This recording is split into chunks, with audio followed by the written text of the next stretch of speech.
هل تعرف ما هي الأمانات الخمسة؟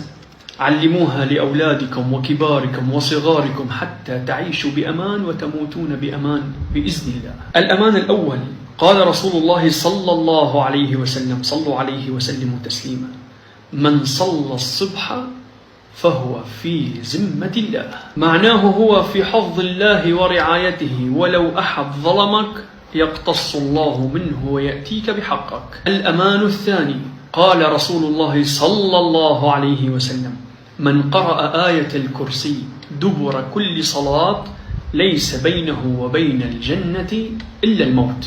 يعني من قرأ آية الكرسي بعد كل فرض صلاه فهو بينه وبين الجنة إلا أن يموت فقط، مت وإلى الجنة إن شاء الله. الأمان الثالث قال رسول الله صلى الله عليه وسلم: من قال اللهم أنت ربي خلقتني وأنا عبدك وأنا على عهدك ووعدك ما استطعت، أعوذ بك من شر ما صنعت، أبوء لك بنعمتك علي وأبوء بذنبي، اللهم فاغفر لي فإنه لا يغفر الذنوب إلا أنت.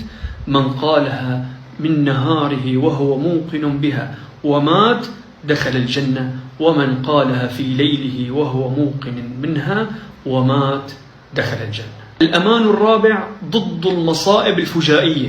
قال رسول الله صلى الله عليه وسلم: من قال حينما يمسي بسم الله الذي لا يضر مع اسمه شيء في الأرض ولا في السماء وهو السميع العليم 3 مرات لم يصبه فجأة بلاء حتى يصبح، ومن قالها حينما يصبح لن يصيبه فجأة بلاء حتى يمسي، فالأمان لكم بها. الأمان الخامس هذا أمان يشمل كل شيء، الدينية والدنيوية. أستودعك نفسي وديني ومالي وأهلي وخواتيم أعمالي، فاحفظنا بما تحفظ به عبادك الصالحين. اللهم من نشر هذا الكلام وأعان على نشره اجعل له من كل ضيق مخرجا ولكل هم فرجا.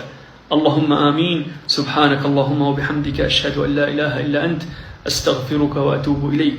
أستغفر الله لي ولكم، فيا فوز المستغفرين. السلام عليكم.